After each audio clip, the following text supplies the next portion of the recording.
Ready to soundtrack your summer? With Red Bull Summer All Day Play, you choose a playlist that fits your summer vibe the best. Are you a festival fanatic, a deep-end DJ, a road dog, or a trail mixer? Just add a song to your chosen playlist and put your summer on track. Red Bull Summer All Day Play. Red Bull gives you wings.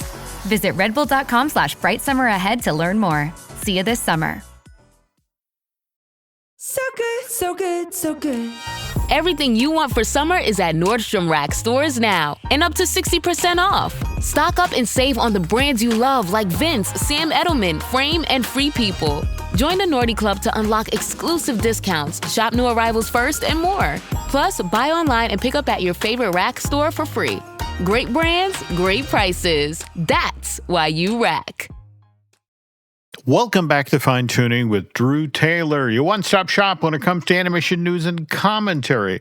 I'm entertainment writer Jim Hill, and Mr. Taylor, whose writings in the industry you can regularly read over on The Wrap, and whose musings on the Mission Impossible movies you can still listen to over on Light the Fuse, the official Mission Impossible podcast. He and I are recording this week's show on Sunday, May 31st, 2026. Show will go live on Tuesday, June 2nd, which is the same day that the Blu-ray and DVD of Pixar's Hoppers goes on sale. And last week, Drew, you were showing me you had already managed to get your hands on the steel case, right? The Steelbook, yeah. There we go. You can see my quote on the regular version of the movie too. So just look out for that. Yeah. Okay. I mean, I'm not gonna lie. I always enjoy that. I forget which Pixar film it was. I was in Target. Walking up to the standee, and there, emblazoned in cardboard, was Drew Taylor's name. Saying that's right. I think that was Coco, I think. Coco, maybe? yes, yeah, it was. Yeah. It was very cool. So, but all right. So you've eyeballed the steelbook of this Daniel Chung film, and again, that's the 4K ultra high def, the Blu-ray as well as the digital copy. Is that the one you'd suggest getting, or? Yes, obviously. Look, the Tom the Lizard is on the disc, so you got to get the well, there we 4K go. version of that. All right. By the way, if we slide over to Box Office Mojo, Pixar's Hoppers right now sits in the number 5 position for top grossing films for all of 2026. Now, a caveat there is to date, it made $165 million in North America, an additional $268 million overseas. So worldwide box office total, 434. Not quite as good as the most recent Pixar original. Before that, Elemental, that did $154 million. Elio was before Hoppers. So that was true. Actually the last original. I was being kind, all right? I was having a brain fart, and yeah, you're right about Elio. Dang. And I think it's already outgrossed Elio. Oh God! At yes. this point, yeah, but, but the interesting thing, at least for me, about Elementals was is all of the business that film did. Korea, wasn't it? Korea that film really? Yeah, it was Korea. Yeah, I think it grossed over $100 million from Korea alone, which is pretty amazing. People would just go back and see it again and again and again. It's really cool. Yeah, and I bring that up because we'll be talking later in today's show about how Michael is doing at the box office. And have you been following the story about the pre-sales just for Japan on that film? I mean, that Michael Jackson biopic hasn't even opened in Japan. It won't do so till the 12th of this month. But, and I want to say the film is now at like 854 or a million, that sort of thing. But they're saying just on the business that Michael is going to do in Japan, that'll put the film over $1 billion. So, that how these films do in individual markets is very, very important. But Speaking of Pixar and box office, we have some box office projections for Toy Story 5.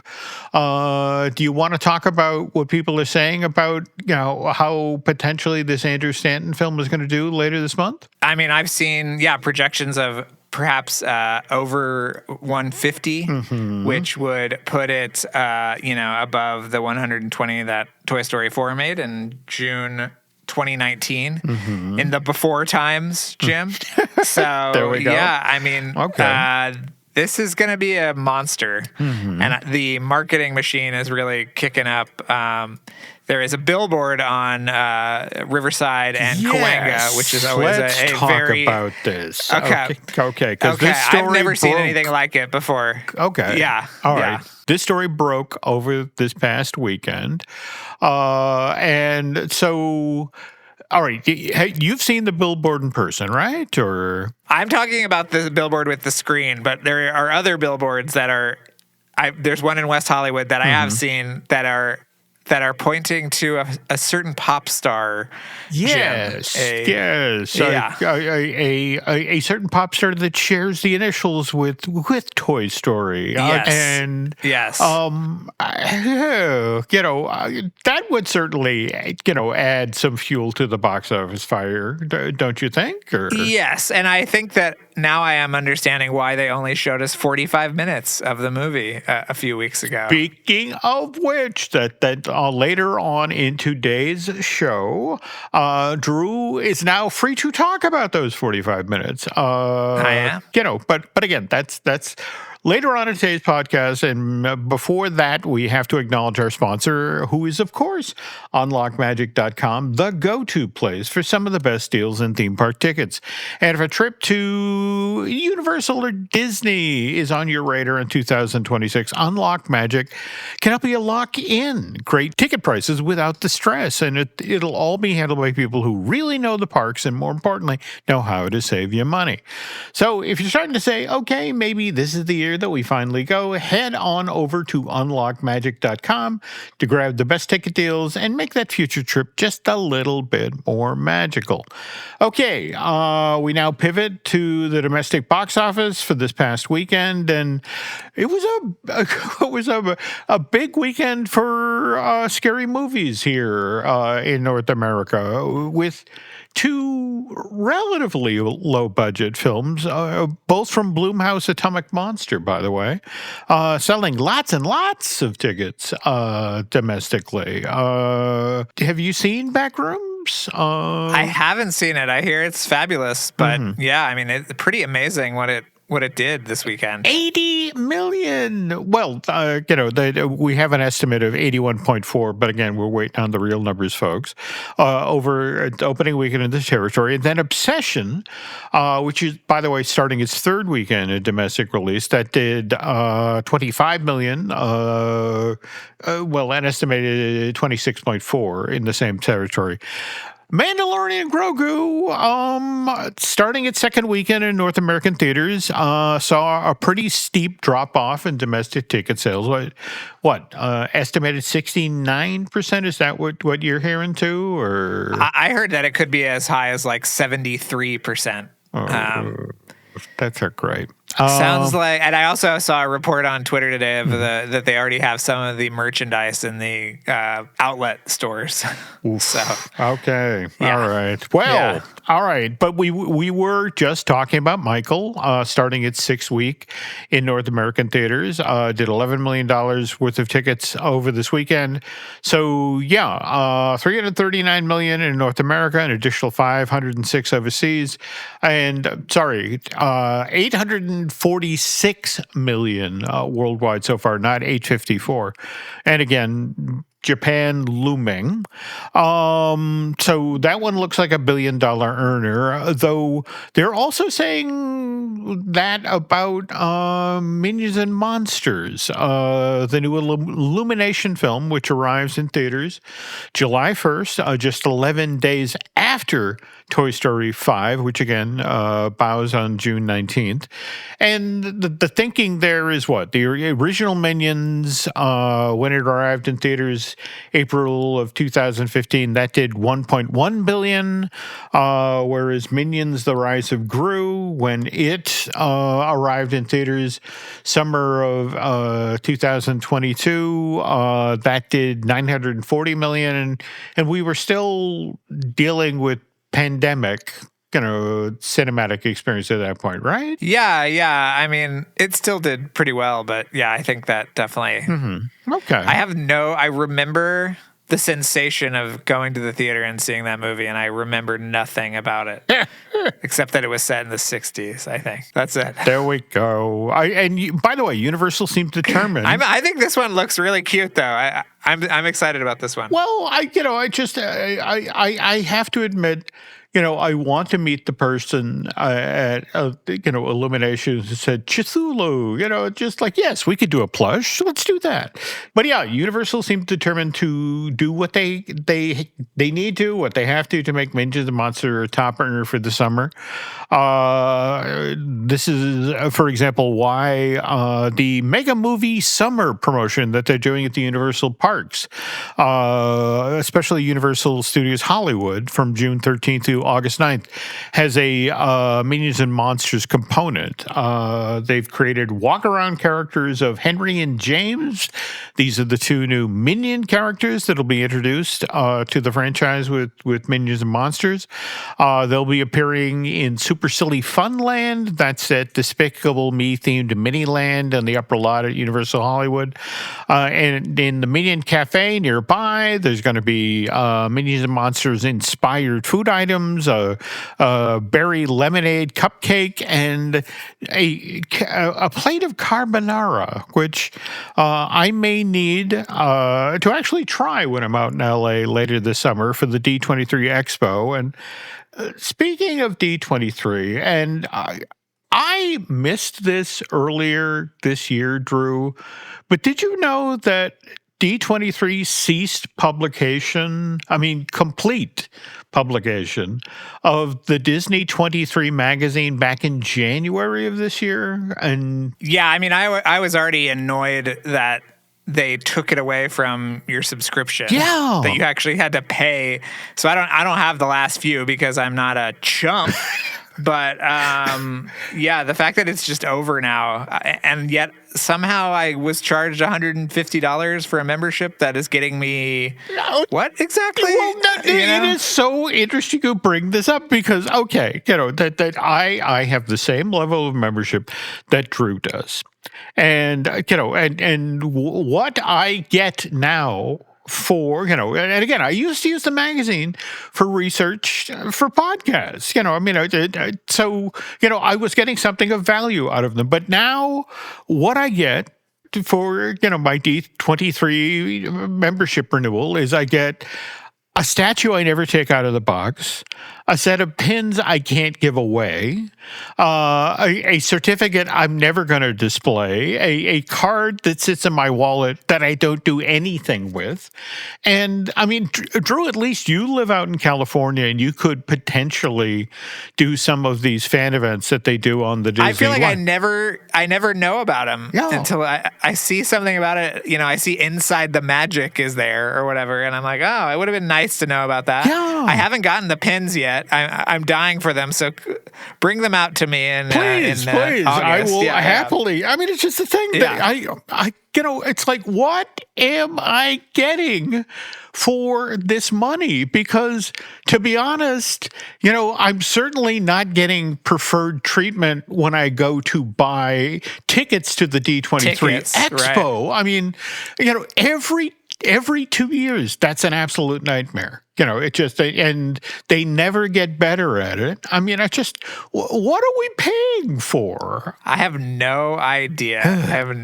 All right. Well, now that Drew and I have pretty much assured we're off the D23 Christmas card list, I'm going to get down off my soapbox and we'll have some more animation news in a moment. But first, this.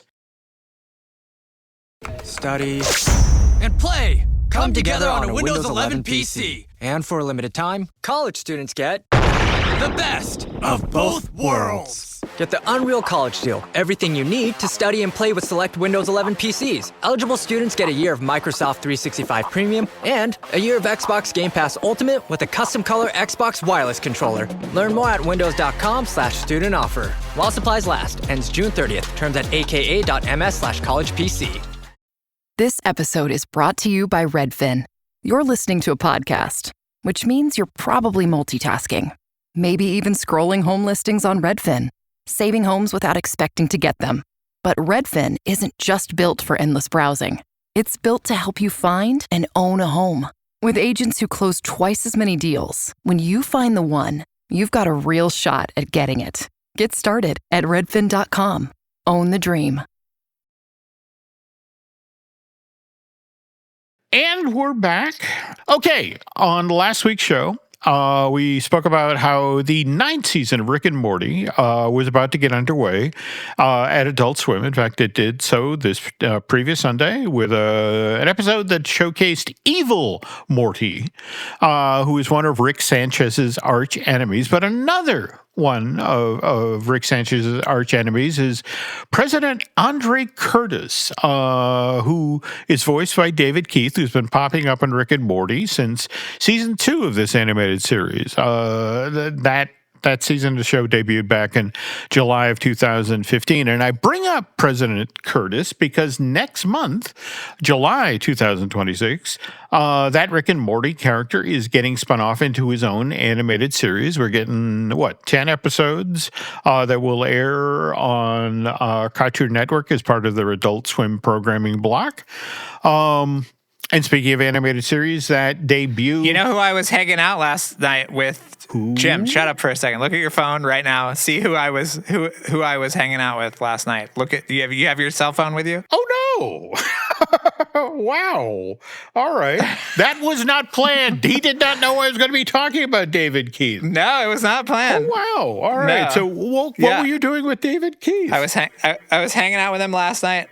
I was doing a thing for The Lowdown, his great show on FX on Hulu. Wow. And of course, I had to corner him and talk about They Live. And I sent that photo to my editor, and he was like, it was David Keith, Ethan Hawke, Gene Triplehorn, Kyle MacLachlan. Woof. And he's like, and you took a photo with Keith David. And I said, of course I took a photo with Keith David. He is the most iconic person in the room. Yeah. Come on. So, yeah. No, that's so cool. Wow. All right. Again, unplanned, folks. All right. Anyway, now, speaking of animated series that will be debuting in July, we just learned that season 2 of X-Men 97 will be debuting on Disney Plus on July 1st. And what? That's 9 episodes of the show that'll debut on that streaming service. Did you check out the trailer? Mm-hmm. Okay, and? I thought it looked great.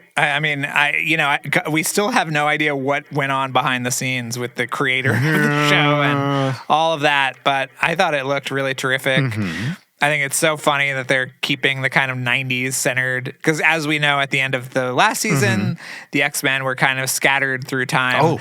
And I thought that first season was really wonderful, and so I'm really excited about this. Seems like Jean is dealing with the loss of Gambit and all of this great stuff, so I'm excited. No, very much looking forward to this. And speaking of Marvel-related animated series that air on Disney Plus, Abrams has a 240-page hardcover coming out later this month, on June 23rd, by the way, which will shine a spotlight on the first season of that streaming service's Friendly Neighborhood Spider-Man show. And remember, folks, that debuted on Disney Plus back in January of 2025. Got renewed for a second season, which is supposed to debut at some point in 2026, but Disney Plus hasn't exactly been forthcoming with a date on that. Have you heard anything, Drew? Or I haven't. We're running out of 2026 very quickly. There we go. I'm waiting to hear about that, and I'm waiting to hear about The Ninth Jedi, which was the Visions show. We have not heard anything about that, so yeah. Oh, by the way, Ramin Zed, who's the editor of Animation Magazine, wrote the art of Your Friendly Neighborhood Spider-Man. And what's kind of unusual in the month of June is Ramen actually has 2 art of books coming out. Again, first one is the art and making of Swapped. That comes from Titan Books. And in fact, that arrives before the first book we mentioned here. That it'll be on store shelves June 16th. And that takes a close look at Nathan Greno's new animated feature for Netflix, which began airing on that streaming service back on May 1st of this year. And then, as I mentioned earlier, the art of Your Friendly Neighborhood Spider-Man, Abrams, that arrives from Abrams at your local Barnes & Noble or Amazon on June 23rd. And while we're talking about making of books, I just want to remind you that Drew has a new making of book on the way as well, and that is The Art of Wildwood, which Rizzoli Universe will be publishing on October 6th, and that'll be 2 weeks before Fathom Entertainment then send Laika's latest masterpiece out in the theaters on October 23rd of this year. And while you're marking animation-related stuff on your calendar for the latter part of 2026, did you see that we finally now have a release date from Criterion for K-pop Demon Hunters? It's not the release date. Let me just clear something up for everyone who's listening right now. December 31st in retail is a placeholder date for maybe sometime this year or maybe sometime next year. Yeah, so it's not coming out on December 31st. No one is buying anything on December 31st. It's maybe coming out soon. They release their new release kind of calendar on the 15th of every month. So I think September is next. So that is not the release date. It was never the release date, and I am just so happy to be given an avenue to be able to tell that to everyone. This is what happens when you spend, your formative years in a video store. These are the things. Again, this is why we do this show, folks. That I get so much smarter working with Drew Taylor. Anyway, we were just talking about Wildwood, which makes me think about animated films that are done in the stop motion format. And back in February of this year, we learned that Netflix had just optioned I Am Frank Elda, which is the first feature-length stop-motion film to be produced in Mexico. And we now know when Arturo and Roy Ambrose, by the way, they're brothers and animators, when their film will be debuting on that streaming service, and that's on Friday, June 12th.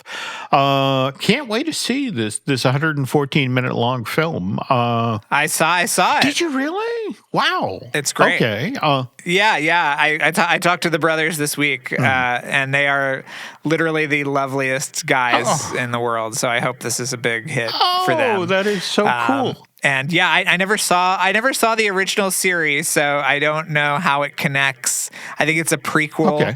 They made an entire animated series for HBO Max in Mexico, but it's really great. All right, but it did get released theatrically in Mexico, October of last year. So, all right, well, cool.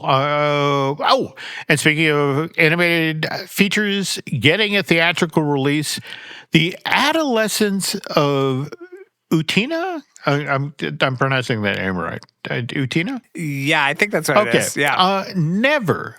Never got a proper theatrical release here in North America. I mean, the film version of Revolutionary Girl Utina, and that's an anime series, was produced back in 1999. There was a DVD that was released stateside in 2001, and then there was a Blu-ray in 2017. But beyond that, there was never a theatrical release that got Adolescent of Utina up on multiple screens in this part of the world at the same time. But all of that changes this month until now. Yeah, until now. Jim. All right, so June 21st and 22nd, and that's courtesy of G Kids, which is going to put this animated feature up on hundreds of screens around North America. Drew, do you want to explain why this one's important, this one's special, or? Well, I mean, I was just watching this amazing, Katsuka put it up on Twitter, commentary from the director about this kind of like climactic scene from the movie that was absolutely mind-blowing, Jim. You have to watch it. It's like the craziest animation you've ever seen. And it looks really beautiful, and I've never gotten to see this either, so I'm super excited to finally see it. And of course, this also is very good for the physical media fans at home, because we are going to probably get a 4K release later in the year. But this is by the director of Sailor Moon, and I just cannot wait to see it. I'm sure Alice is very excited, I imagine, for this. Cannot wait to tell her. So, all right, again, so this is a very big deal. But another very big deal this past week was the news surrounding Jorge Gutierrez, and in particular, an AI series that, well, this all kind of went south inside of like 48 hours, right? Yeah. And I want to say that this seems to have started from a well-meaning place. I mean, what is it? Amazon has its Gen AI Creators Fund, and Jorge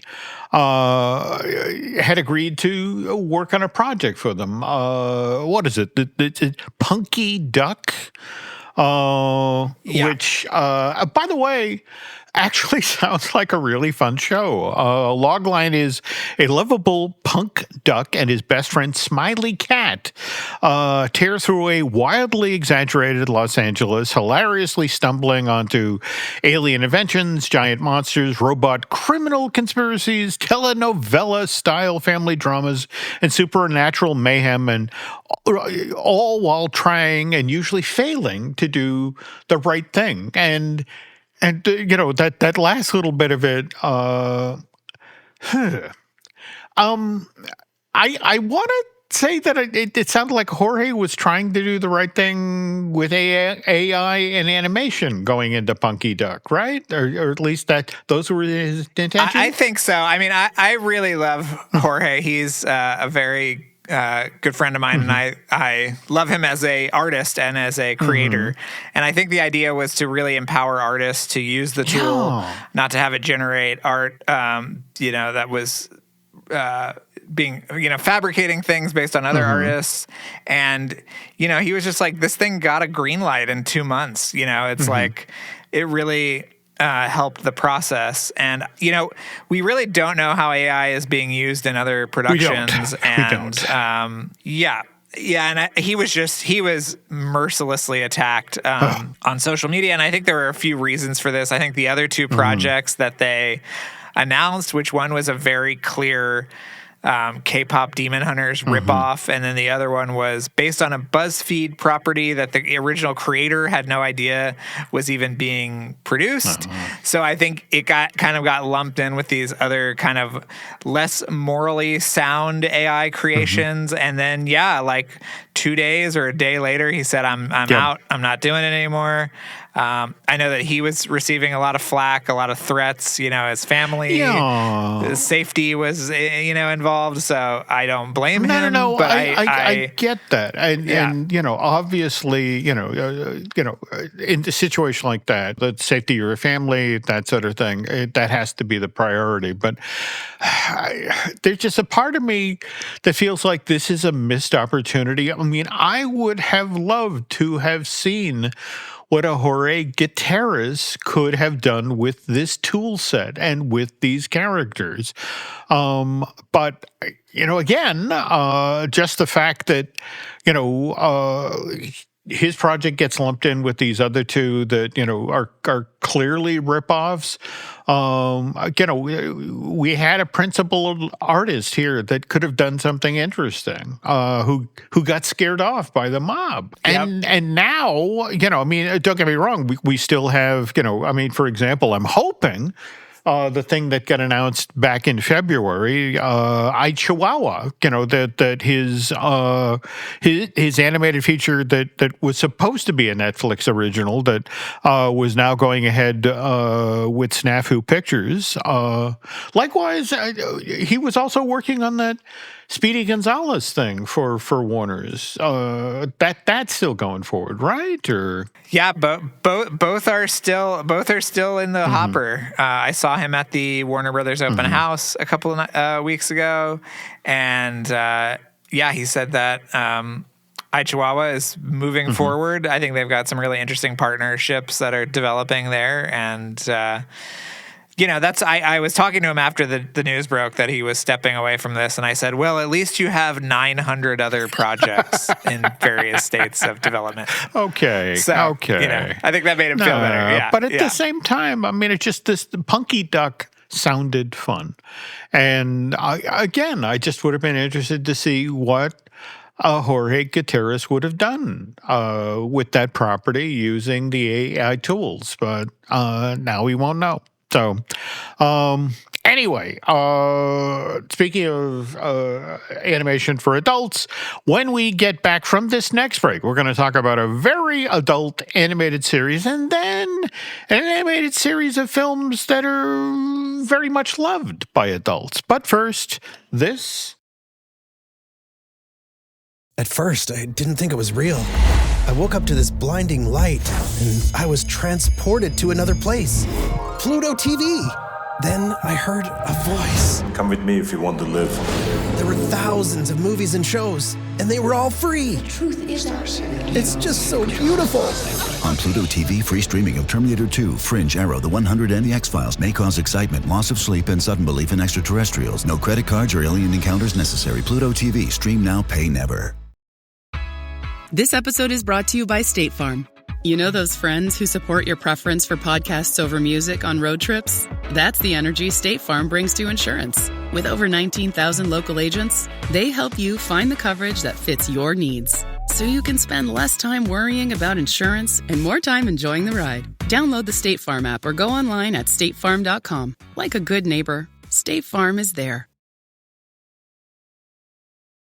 And we're back. Okay, so Drew was just talking about chatting with Jorge Gutierrez and Keith David, but this past week you got to talk with actor-comedian Nick Kroll as well, right? Oh, yeah, that's right. Yeah, we talked about Mating Season, his new show on Netflix, which was initially kind of described as a spinoff of Big Mouth, but has since kind of gotten its own identity. But have you watched any of it yet, Jim? I have seen some of the teaser material for it, and what Drew is referring to is sort of it's similar in subject matter and tone. I mean, face it, Big Mouth, and to a lesser extent, Human Resources, which was a legitimate spinoff of Big Mouth.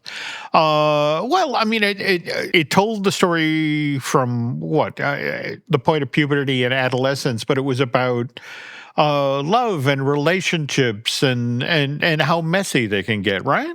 Yeah, and this one is you're right, this is kind of an extension and an expansion because it's sort of people in their 20s or 30s, but they just so happen to be woodland creatures. So,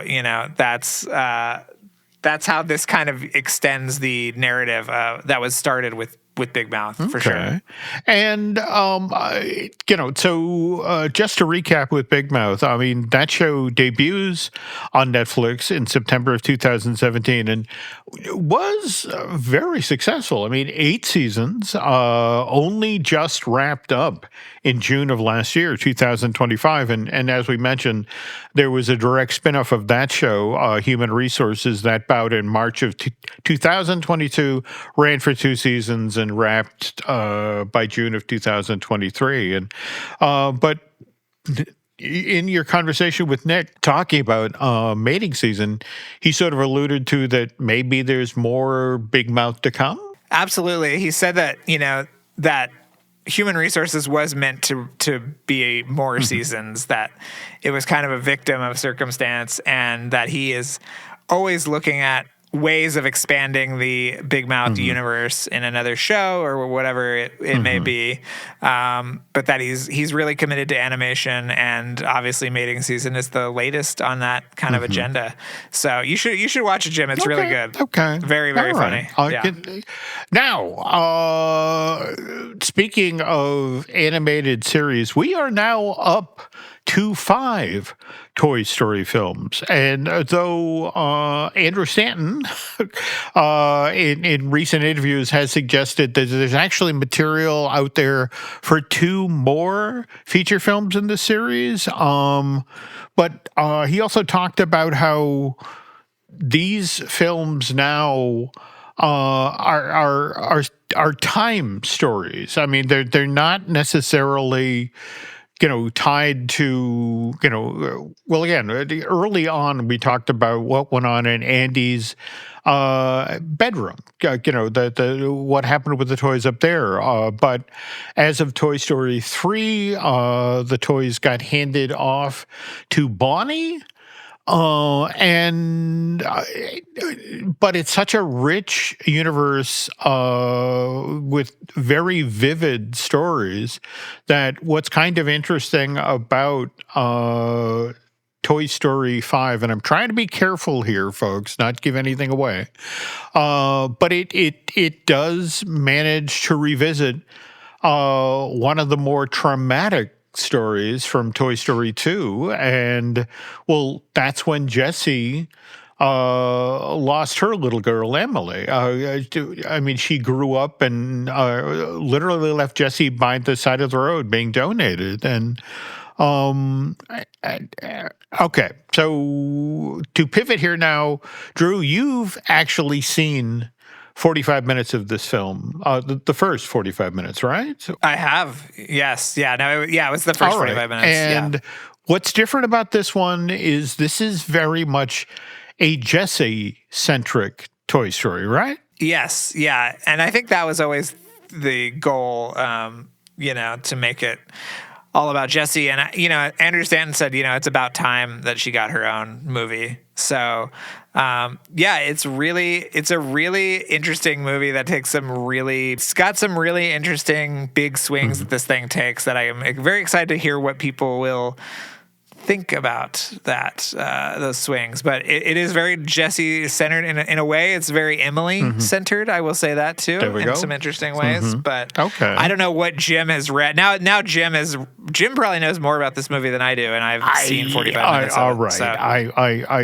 I will admit once again I was weak. The Art of Toy Story 5 arrived here at the house earlier this week on May 26th, and I have since paged through it. And I can tell you, for example, among the abandoned ideas for Toy Story 5 was a very elderly Emily in one version of this film came back into the story, but that's not the film that the folks at Pixar up at Emeryville chose to tell. But there's, and again, I don't want to spoil this. There's a lot of great material here, but I will say that some story threads that were introduced in Toy Story 2 and Toy Story 3 do get paid off in this film in a big, sweet way. Though I think the other thing that people are going to talk about with Toy Story 5, Drew, are the buzzes. And you're among the only people on the planet who've actually seen the buzzes in action. And have to ask, do those scenes with, multiple Tim Allens interacting with multiple Tim Allens work? Yeah, I mean, it's really amazing. I've been obsessed with the buzzes since last summer, Jim, when I saw that opening scene at Annecy.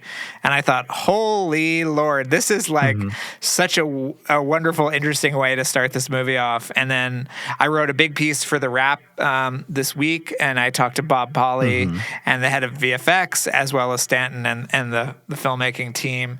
And, you know, he said, like, it was just an idea I had, and he had to always kind of fight for it to be in the movie. And once it did, you know, it's really cool. I mean, you know, I don't know how they kind of intersect with the main narrative, although I've seen marketing materials that have shown them riding a bunch of horses. Yeah, so I'm looking forward to seeing how that plays out. So, yeah. And speaking of which, folks, what is it? Later this week, you are headed up to Emeryville for the Really For Real media event, right? And going to get to see the full film? See the full film, talk to Tim Allen and Tom Hanks and Joan Cusack and my buddy Andrew Stanton and Tony Hale, who I love to death. And yeah, I'll be able to share all of that soon. So I'm really excited. All right. Well, then let's just put a pin in it for now. Again, I want as many people as possible to be able to walk into Toy Story 5 fresh. You know, all I'm going to say is, you know, how they get Tom Hanks back into Toy Story 5 after the end of Toy Story 4. First of all, there's a lovely callback to the very first Toy Story film. And that's all I'm going to say. You know, let's just leave it there. The dynamic has changed in Bonnie's Room. It has. We could say there that. we go. Yes. There we go. Yeah. All right. Now, speaking of sequels, while I may not personally be a fan of the Paramount-Warner Brothers merger, these are still the same folks who are now fast-tracking a Top Gun 3 with Tom Cruise. By the way, and if you want to learn more about Tom Cruise's Mission Impossible movies, you really need to go check out Light the Fuse, the official Mission Impossible podcast. And these are the series of shows. By the way, there's nearly 300 of them that Drew did with his co-host, Charles Hood. Again, whenever I'm in the car and on a long drive, I will throw 2 or 3 of these in the queue. And again, Drew gets some amazing people out in Hollywood that share all sorts of incredible stories, not just about the Mission Impossible or the Top Gun films, but also all of the other projects they worked on. And I learned so much, and these are so entertaining. And hopefully you can learn some stuff from the other podcasts we have here at Jim Hill Media. We, of course, have Disney Dish. That's our theme park show that I do with Len Testa. We also have the Epic Universal podcast. That's the one I do with Eric Hersey about the Universal parks and their films and the like. Also, we have I Want That Too. That's our Disney merch podcast that I do with Eric's lovely bride, Lauren. And our newest show, The Case For with Chris Cox. Meanwhile, over on Patreon, a brand new episode of Disney Unpacked debuted, the day we're recording this podcast, Sunday, May 31st. It's about the Disney castles. Veteran Imagineer Jim Schull and I have already started work on the next episode of this series, which is going to take a close look at the creation of It's a Small World. And speaking of creating, want to take a moment to thank Eric Hersey and David Gray for the great job they do when it comes to editing and production of this podcast. Also, I have a quick favor to ask of you folks. If you could please head on over to Apple Podcasts and rate and review not just this show, but also Light the Fuse. And let's see. We should also mention social media because that's where, if you want to see Drew as he moderates panels around LA, that's where he'll let you know about that. So where can folks find you on social media, Drew? On Instagram and X at Drew Tailored, like a tailored shirt. And yeah, that's it. Where can people find you, Jim? I'm on X and Instagram as Jim Hill Media, and then over on Facebook as Jim Hill Media News. And with that, folks, that's going to do it for this week's edition of Fine Tuning. On behalf of Mr. Taylor, I want to thank you for listening to this podcast. And we will be back next week with hopefully some stories of Drew's latest trip up to Emeryville. But till then, thanks for listening and good night.